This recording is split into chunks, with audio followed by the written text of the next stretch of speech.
Put God first. Put God first in everything you do.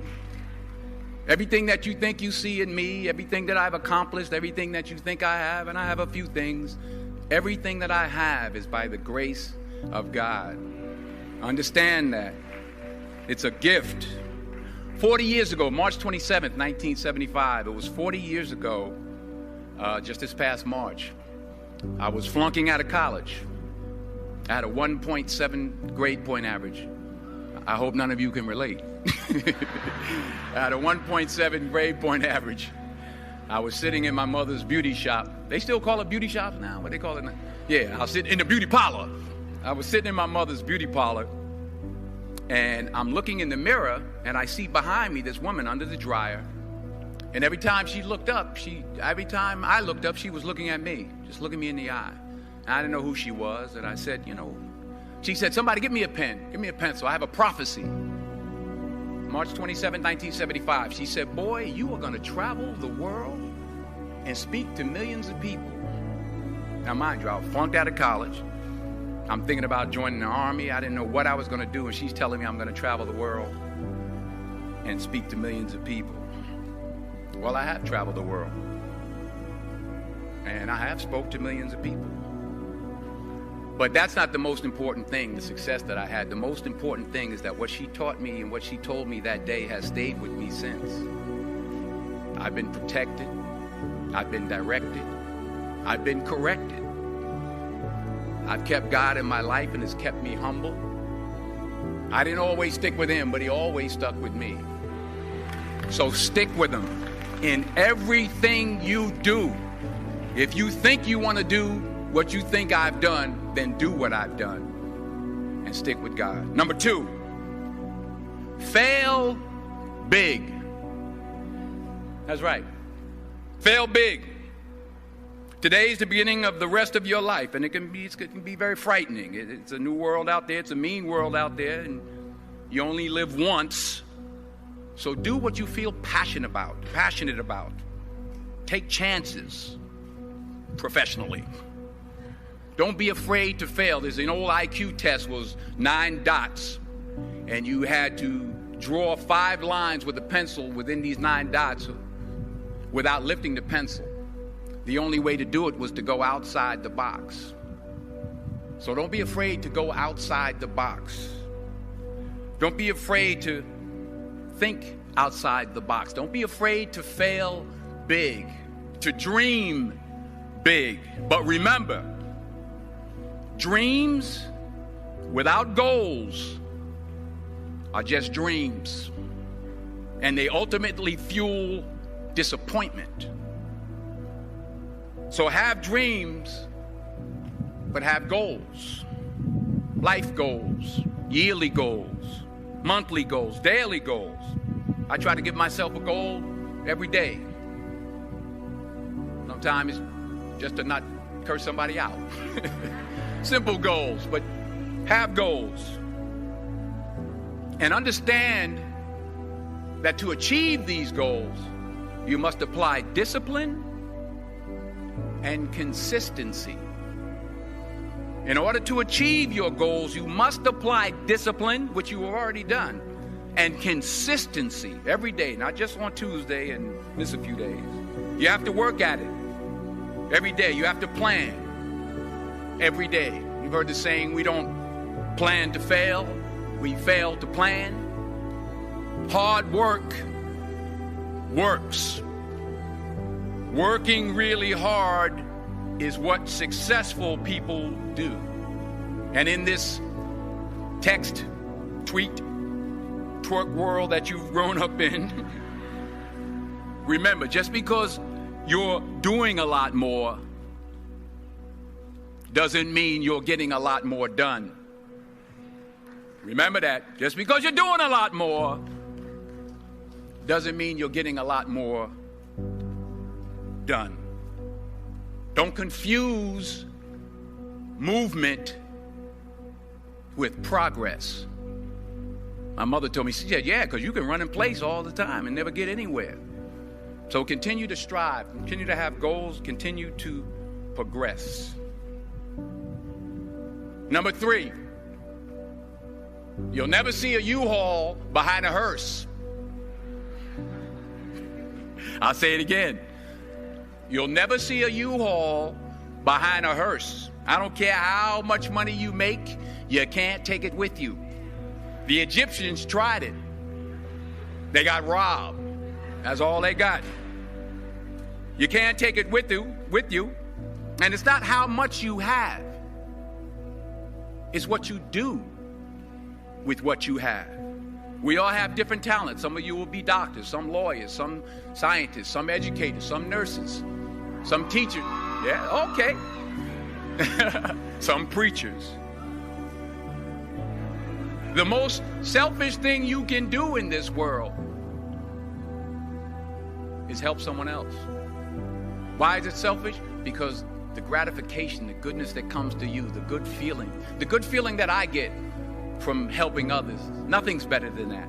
Well, one or two things, but nothing's better than that. Not jewelry, not big house I have, not the cars, but it's the joy. That's where the joy is, in helping others. That's where the success is, in helping others.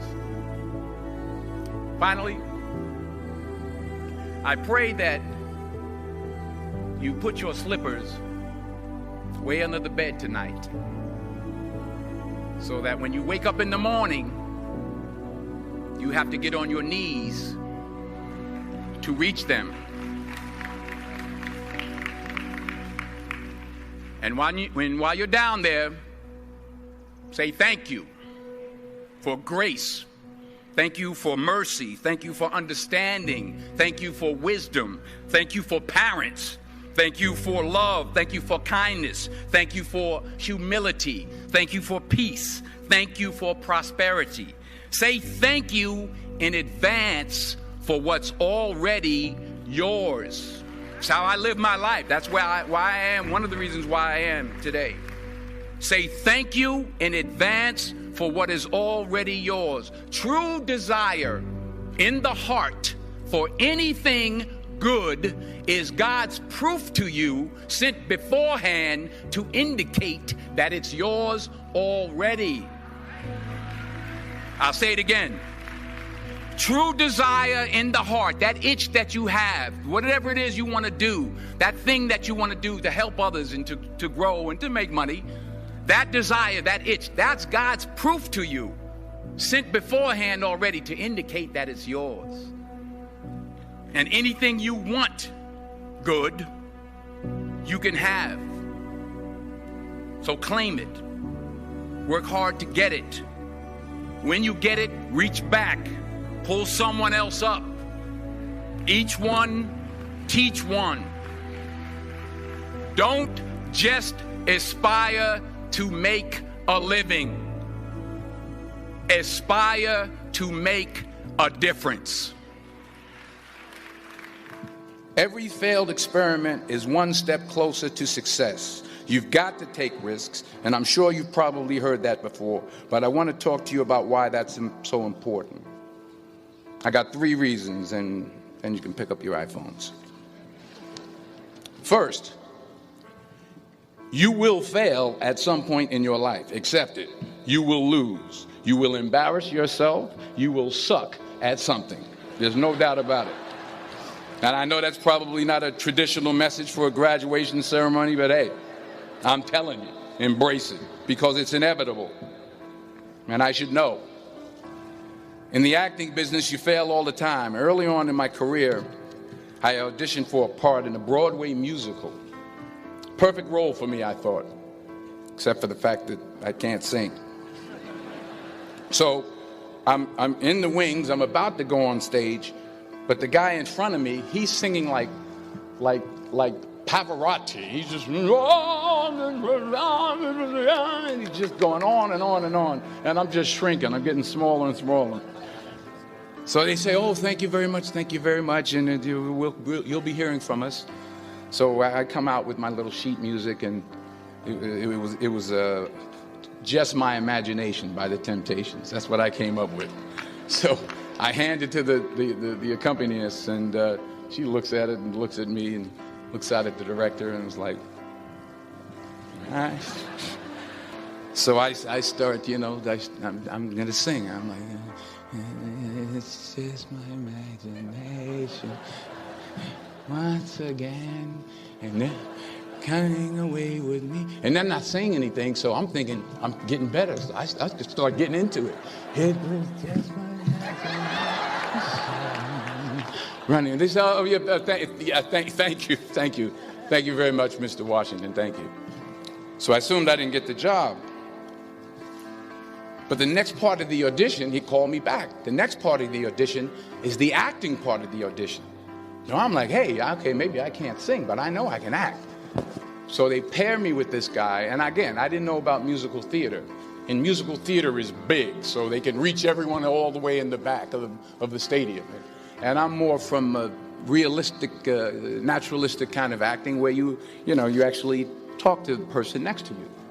So I don't know what my line was. My line was, well, hand me the cup. And his line was, well, I will hand you the cup, my dear. The cup will be there to be handed to you. I said, oh, okay.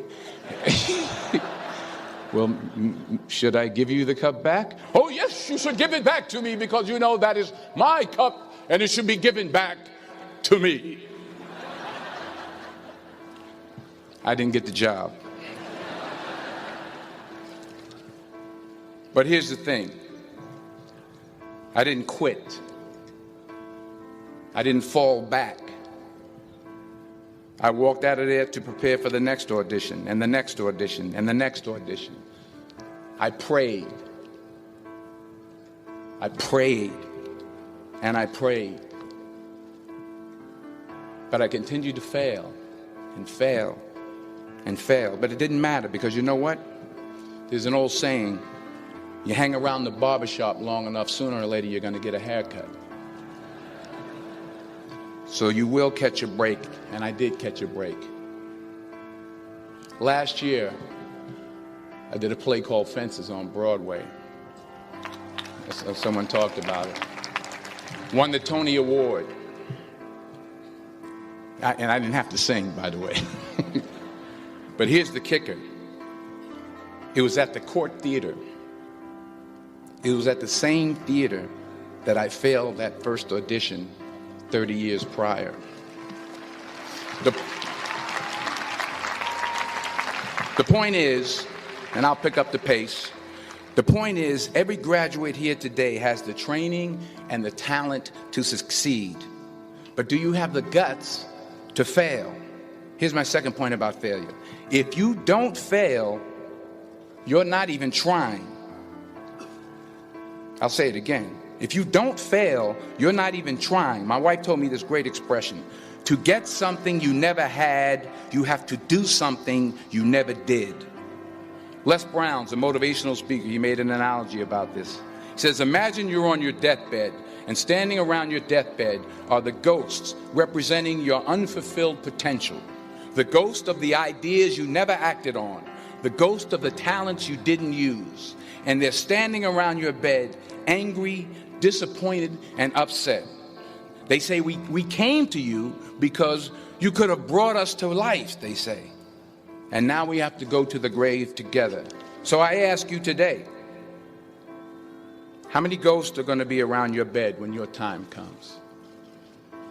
You've invested a lot in your education, and people have invested in you. And let me tell you, the world needs your talents. Man, does it ever. I just got back from Africa like 2 days ago, so if I'm rambling on, it's because I'm jet lagged. I just got back from South Africa. It's a beautiful country, but there are places there with terrible poverty that need help.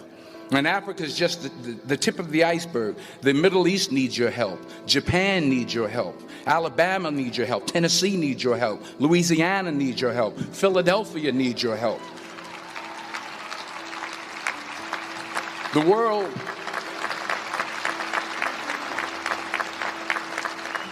world needs a lot, and we need it from you.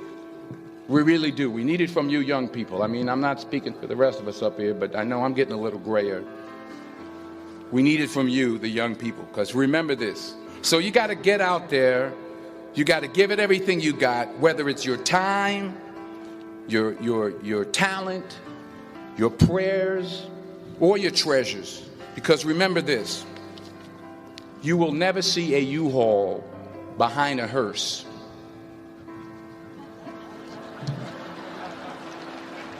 I'll say it again. You will never see a U-Haul behind a hearse. You can't take it with you. The Egyptians tried it, and all they got was robbed.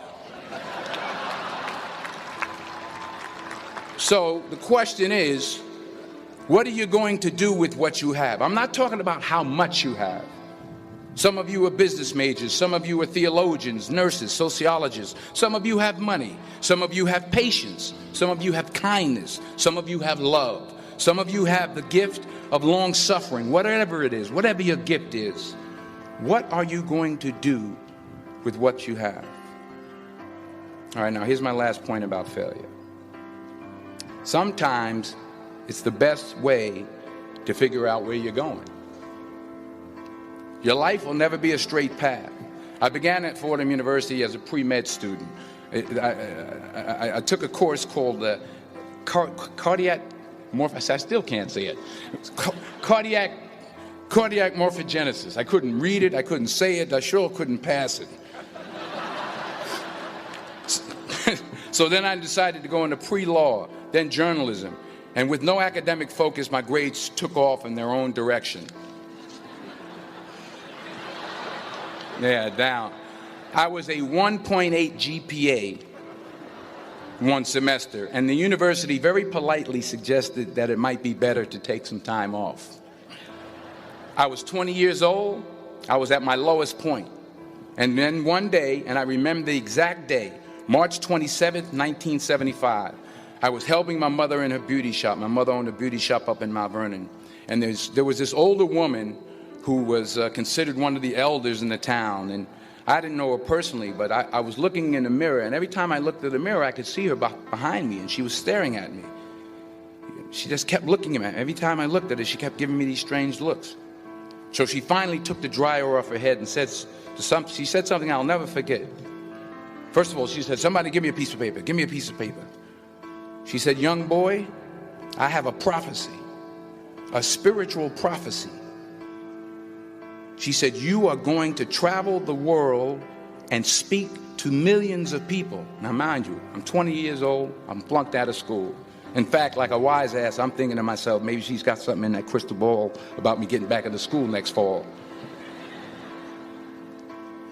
But maybe she was on to something, because later that summer, while working as a counselor at a YMCA camp in Connecticut, we put on a talent show for the campers. And after the show, another counselor came up to me and asked, "Have you ever thought about acting? You're good at that."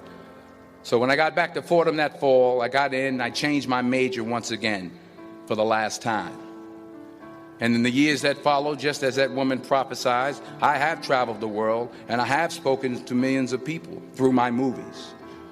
Millions who up till this day couldn't see me, who up till this day I couldn't see while I was talking to them, and they couldn't see me. They could only see the movie. They couldn't see the real me. But I see you today, and I'm encouraged by what I see. And I'm strengthened by what I see. And I love what I see.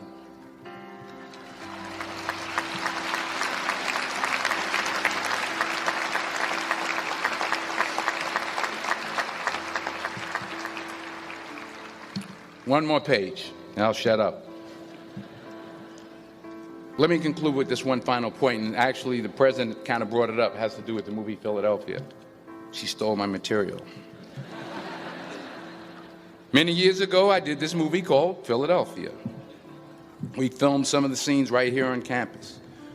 Philadelphia came out in 1993. Most of you were probably still in diapers. Some of the professors, too. But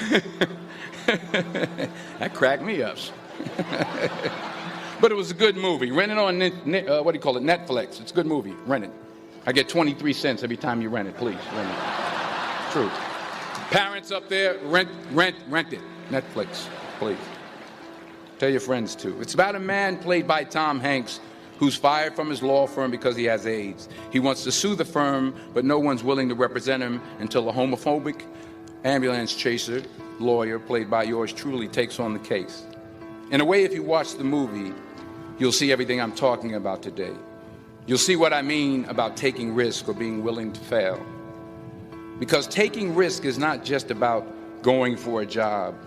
It's also about knowing what you know and what you don't know. It's about being open to people and to ideas. In the course of the film, the character I play begins to take small steps, small risks. He very, very, very slowly begins to overcome his fears. And I feel ultimately his heart becomes flooded with love. And I can't think of a better message as we send you off today. To not only take risks, but to be open to life, to accept new views, and to be open to new opinions, to be willing to speak at a commencement at one of the best universities in the country, even though you're scared stiff. While it may be frightening, it will also be rewarding. Because the chances you take, the people you meet, the people you love, the faith that you have, that's what's going to define you. So members of the class of 2011, this is your mission. When you leave the friendly confines of Philly, never be discouraged. Never hold back. Give everything you got. And when you fall throughout life, and remember this, fall forward.